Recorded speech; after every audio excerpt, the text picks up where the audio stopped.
Hello, everyone. Welcome to Nailed It Sports. My name is Caleb Nail. Today is June 25th, Tuesday. Hope your week has gotten off to a good start. Today, we have a fun show.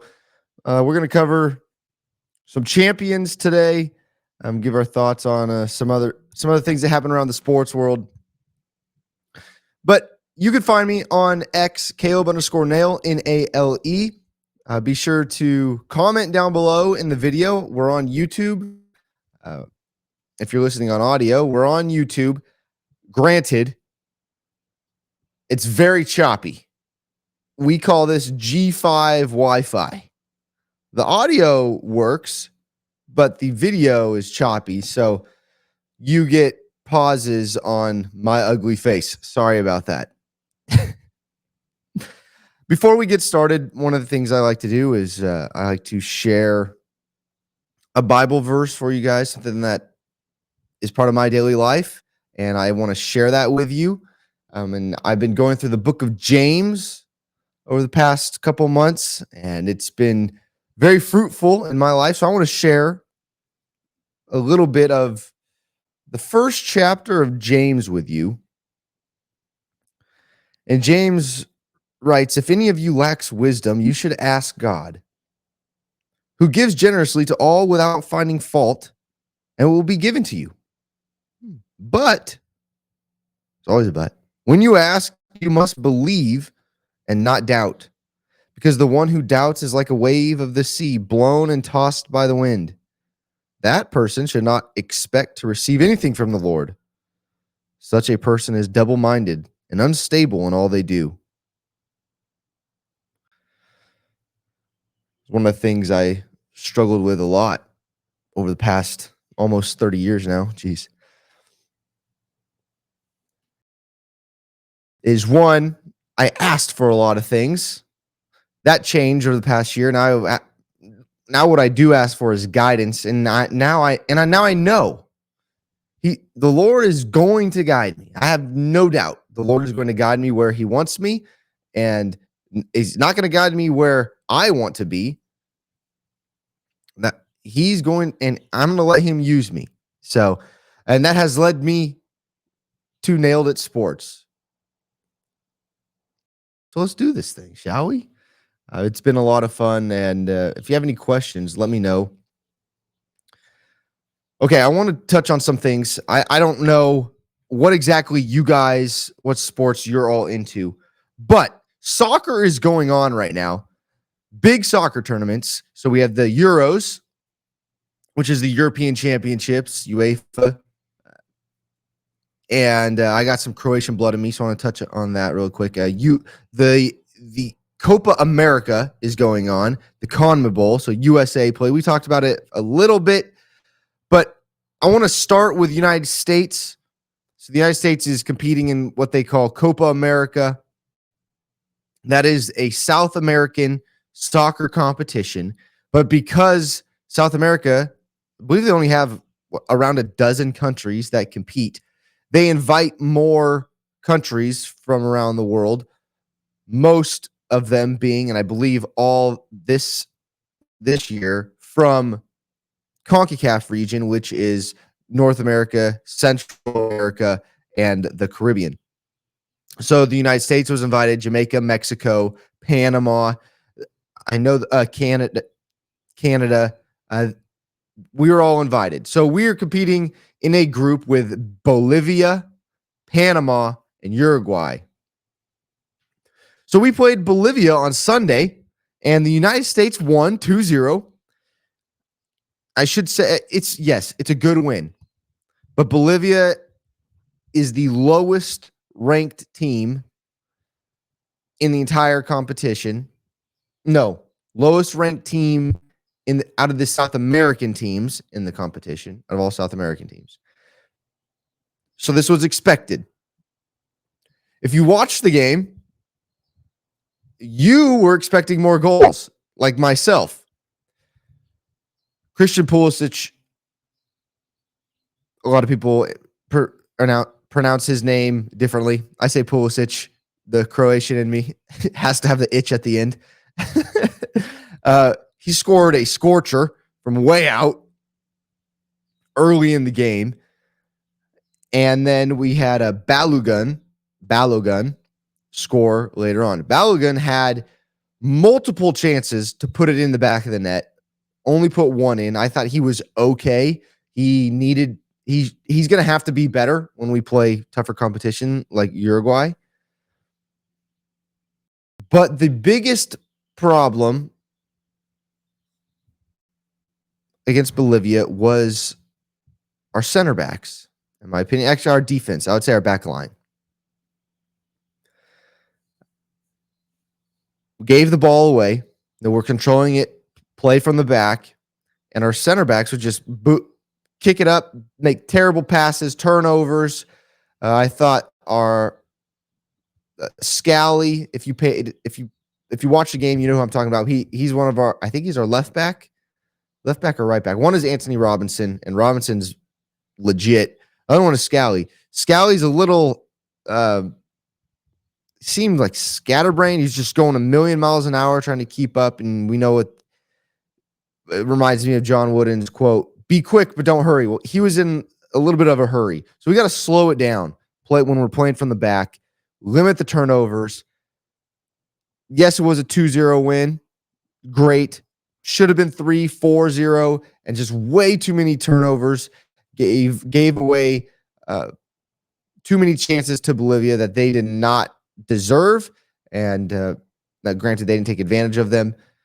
But we have to be better. But USA, excited for this. The United States is hosting this Copa America, and I want to get your thoughts on this. Leave your comments down below. Why do you think this is?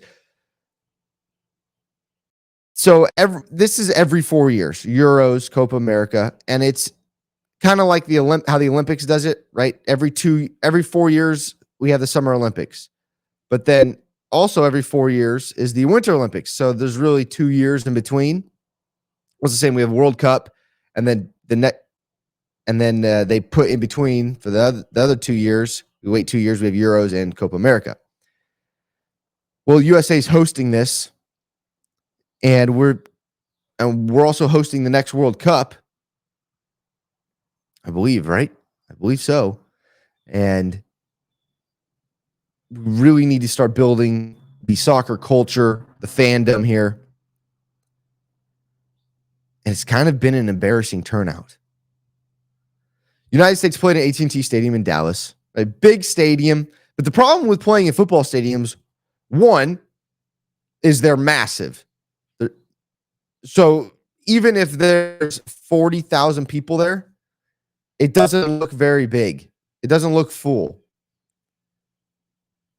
I don't like that. I want it to be full. I would rather play in soccer stadiums that we have built for our MLS teams. Pack those out, go crazy, be loud.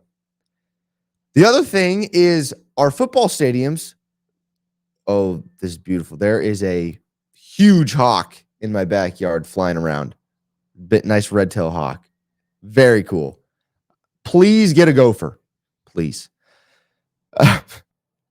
Problem with football stadiums, and when we play soccer, and this is a problem we're going to have when we host the World Cup, is that they're 5 yards too short on the width of the field. I think we're playing at 70 yards right now. They're supposed to be 75 yards wide. And these teams that are playing in certain stadiums are playing at 70 yards wide. So if you watch the United States game, you would notice that a lot of our kicks, like when we were switching the field, we passed the ball from one side of the field to the other, they went long. And our guys were just shaking their head. Well, it wouldn't have been long if we were playing on an actual soccer field, a regulation size soccer field. So that's kind of frustrating because now we just turned over the ball to the team. We're on an actual soccer field. It's still our ball. We have possession, and we're going the other way. A little bit frustrating. So when it comes to building soccer fandom in the United States, which some people don't like, it's not here. We haven't put the time in to teach people about soccer, how to enjoy soccer. Really, our culture is way too fast-paced for soccer. Slow down, everybody. Slow down. We just need to slow down, enjoy what's in front of us, enjoy the present. That's a conversation for another day. But I want to hear from you guys down below.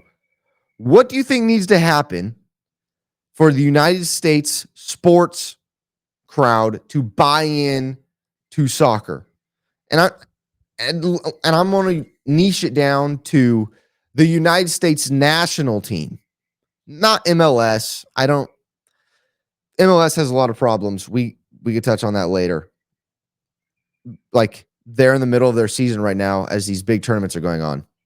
That can't happen. That's going to have to change. But when it comes to cheering on your nation, I feel like that's really easy and fun. And look at all these other countries. They come together. Colombia, it was Colombia and Paraguay, and I think it was Venezuela and Ecuador were playing. Packed yesterday. Packed. And loud, singing the entire game, dancing. It's fun. It's really fun. I really would enjoy that atmosphere in the United States. And let me just say to my Central Valley crowd, we can't have that here. The soccer community in the Central Valley is better than most places in the country.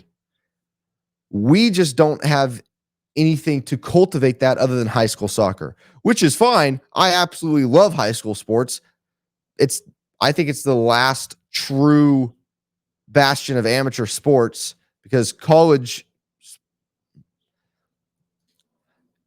the funny thing about college sports is that most college sports are not amateur anymore. Actually, most college sports are still amateur. Most are not. Some are not, though. Football, basketball, depending on how big your pocket is for baseball and softball. But outside of that, everyone is pretty much still amateur. But high school, everyone is amateur. However, I think in Florida, they just passed a law where they can make NIL money now, which I get. But you could make a shirt with your face on it and sell it anyways. No one's stopping you in high school from doing that. Or charging for autographs. It was only college. But anyways, the Central Valley, there's a huge opportunity in the Central Valley to get behind our soccer community and buy in and really have this fun culture around soccer. So I'd encourage you to reach out, get plugged in with your local high school team in whatever sport. But when it comes to, every 2 years, we have Copa America, we have the Gold Cup, which is the CONCACAF region. Like I said, the North America, Central America, Bahamas area, or Caribbean, not Bahamas, Caribbean area, where they compete, and we have the World Cup. So a lot of opportunities to get behind our national squad. And there's a lot of people here in the Central Valley that love soccer. They would buy in. I think it would be a lot of fun. All right. I want to hop over to the Euros. So talking about European soccer is fun because it's a high level of soccer that's being played. It's like talking about SEC Big Ten football, unfortunately, but that's just how it is. My ancestors came from Croatia, so whenever Croatia's playing, and they've been good in the past, I watch Croatia. Well, it just so happened that it was a wild game. Croatia ends up tying the game. And I know that's why some of you can't watch soccer, because they can end in ties, but it adds to the drama. So you get 1 point for a tie, 0 points for a loss, 3 points for a win. Croatia needed to beat Italy to move on to the second round to get out of their group. Italy needed to tie or win. Croatia was leading the entire time. Luka Modric, old head, decided to put one in the back. He missed a penalty, but I mean, a minute later, the ball fell to him. He put it in the back of the net after he missed the penalty. Be ready for your second chances because they come to you quick and you don't know when they're going to come, but you got to be ready, be prepared. But he took advantage of it. Then there was 8 minutes of stoppage time, and in the 98th minute, Italy scored, tied it, took the 3 points away from Croatia, to where now Croatia has to rely on England of all countries. And as an American, I am an American. This is something I'm not, and I don't want it to get twisted. I cheer for United States. I'll cheer for Croatia, sure. But if we go head to head, USA, and there's no question about it. There are some Americans that will cheer for where their family is from. No, I'm American, cheer for America all day, every day. Don't get it twisted. I do have fun cheering for Croatia, though, and I talk to my cousins that I do know my family that is over there, so we have fun with that. But Croatia does have a chance to get in with 2 points. They take the top 4 third-place teams. Croatia currently, I believe, is the third or fourth team, and getting with 2 points would be wild. So the Euros have been fun. If you don't watch the Euros, I would encourage you to watch the Euros. That will get you fired up for soccer. It's a lot of fun. And then I would also add on watch the United States. It's a good entry point if you want to get ready for the World Cup that's approaching. That's going to be here in no time. All right, let's talk some football, and then we got to get to some champions. We had a lot of champions since we were gone. One football question. And down below in the comments, I want to hear from you. Oregon State and Washington State competing in the Mountain West this year. They're playing a Mountain West schedule. They do have some former Pac-12 teams on their schedule. I saw Oregon State is playing, Oregon, Cal. I think they play Purdue as well. And my question to you is this. Hi, dog. If Oregon State or Washington State go undefeated, do they qualify for the 12-team playoff?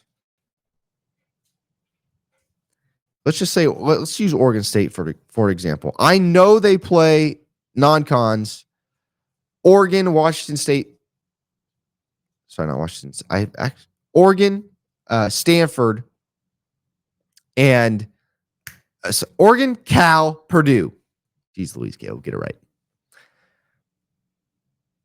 Then they also play teams like Boise State, which is rumored to be a good team this year. I would say they're going to be a good team this year, and good teams in the Mountain West. If they win, and by the way, Oregon State and Washington State cannot compete in the Mountain West Championship.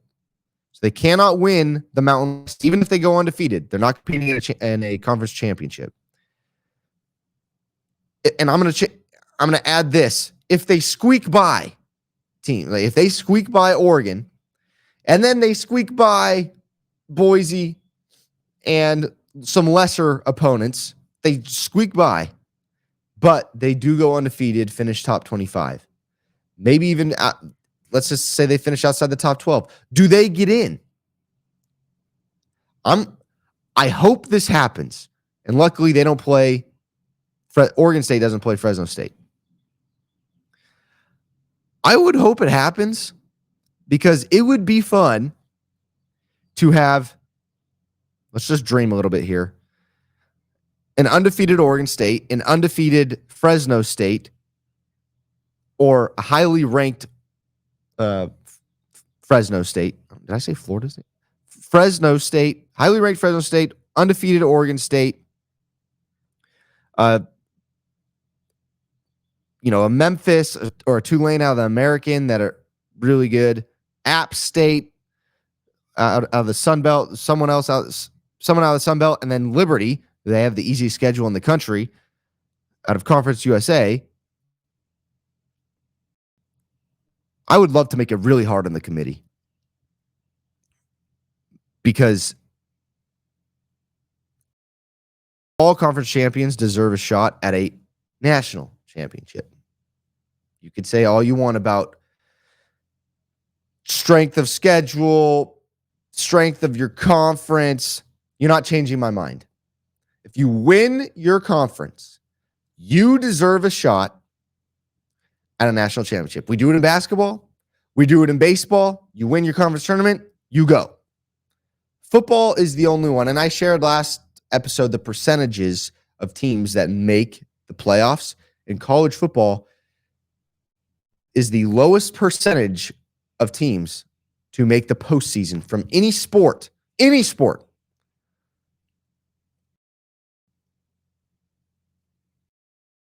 So I would love to see that happen. Let's put the pressure on the committee. Let's have a bunch of G5 teams look really good, a couple undefeateds, and then the two teams that got left by the Pac-12 do well, except for Washington State against Fresno State. They do well and put some pressure on, even when not playing a conference championship. And then I would be curious after the fact. Let's just say if one team goes undefeated, Oregon State goes undefeated. Now I'm really dreaming. Oregon State goes undefeated. Washington State has one loss, and that one loss is to Oregon State. They don't play a conference championship game. So one of them is not going to have an extra loss. Do teams see that and say, hey, we really don't like this conference championship thing. Let's just crown a champion at the end. And if we have to crown two for a shared title, that's fine. We'll do it. I think that's a possibility. Not of Oregon State or Washington State in that record, in their record, but I think there's a possibility of teams saying, you know what, we don't like this conference championship because it's giving someone else an extra loss. We don't like that, especially if a team's on the verge of making the playoff. Let's get rid of conference championships, which I am not a fan of. I do not want that to happen, but I think that is on the table, and it's going to be talked about a lot this year. We'll see what happens.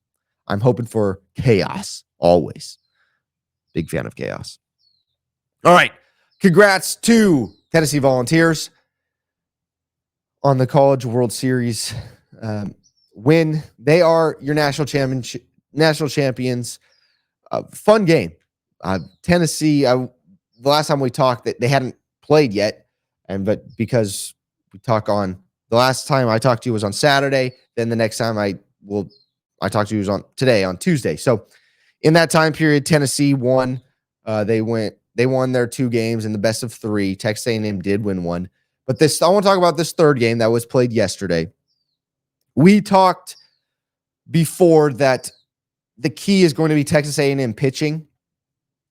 I did think the strike zone was a little big when Texas A&M was at bat, but they competed. It was a one-run game in the ninth inning. But when you leave fastballs up high, there's one thing that Tennessee does well, and there's one thing they do better than anybody. They did better than anyone this year, and that's make sure the ball leaves the park.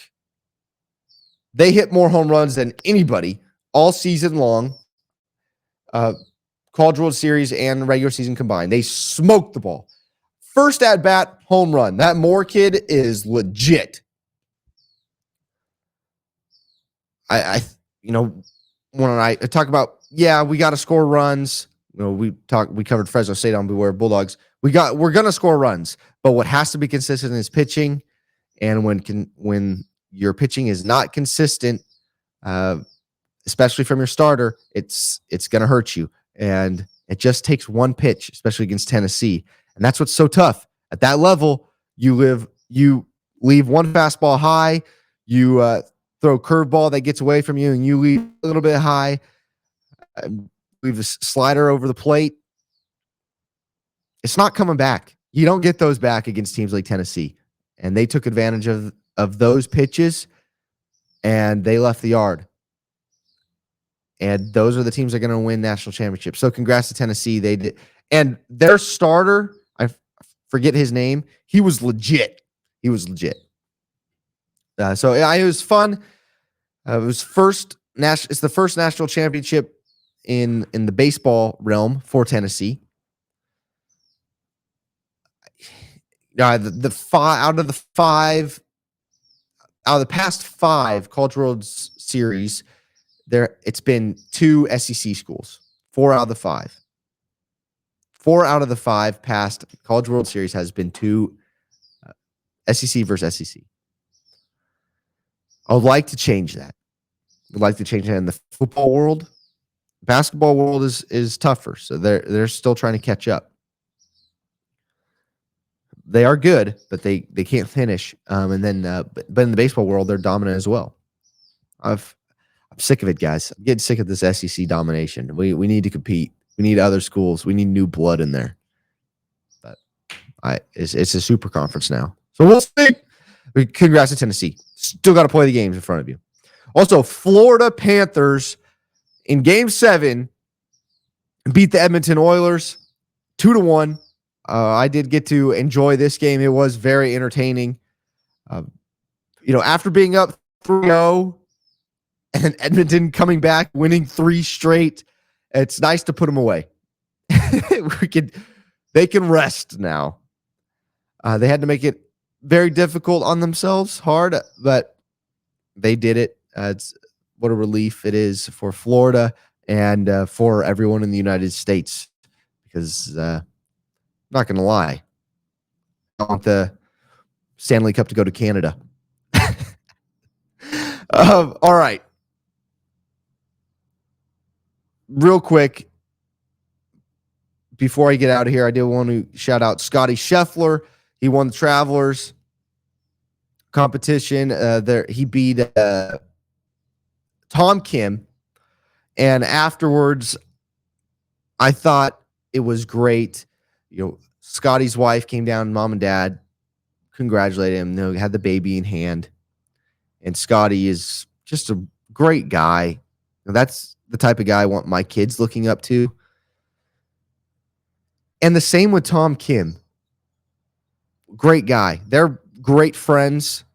And I don't know if you guys saw the video, but the Schefflers approached Tom after and congratulated him on playing great. And the world needs more Schefflers. I put on X that the sports world needs more Schefflers, but in reality, the world in general needs more Schefflers. I think they set a great example. They all approached Tom, gave him a big hug. I mean, I think before Scottie got there. I'm not sure about that, but it may have been before Scottie.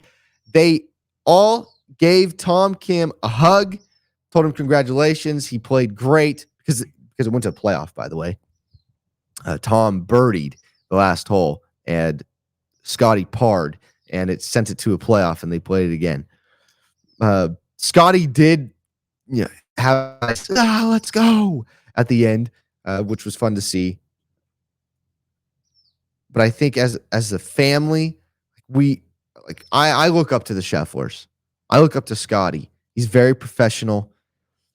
He's good at what he does. He honors the Lord.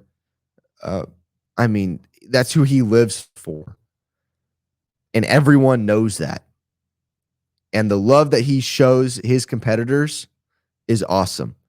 He's not, if there is smack talk, no, I doubt Scottie does some rough smack talking. He is an example of how we can serve the Lord in an athletic environment. And I really enjoy it. And he's an inspiration to me in what I do in my career and here hosting Boyer Bulldogs, Nailed It Sports.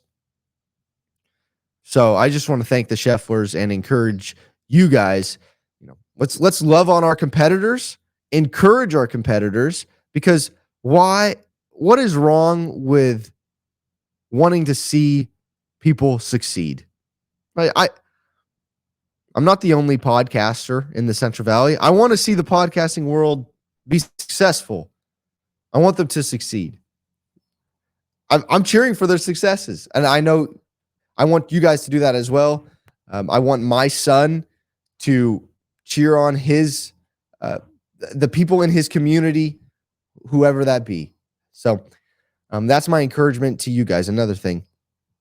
And last but not least, the Phillies turned a 1-3-5 triple play, something that hasn't been done since 1929. My grandpa wasn't even alive. And the Phillies turned a 1-3-5 double play, line drive shot back to the pitcher. I believe it was Aaron Nola.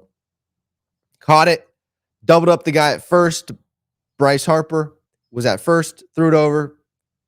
Then they realized the guy at third, because there were guys on the corners, thought the ball bounced, was running home, doubled him up, or tripled him up, tossed it over to third. Triple play. 1-3-5, something that hasn't been done. Triple play, something that hasn't been done since 1929. Very cool. Coming up this week, lots of sports.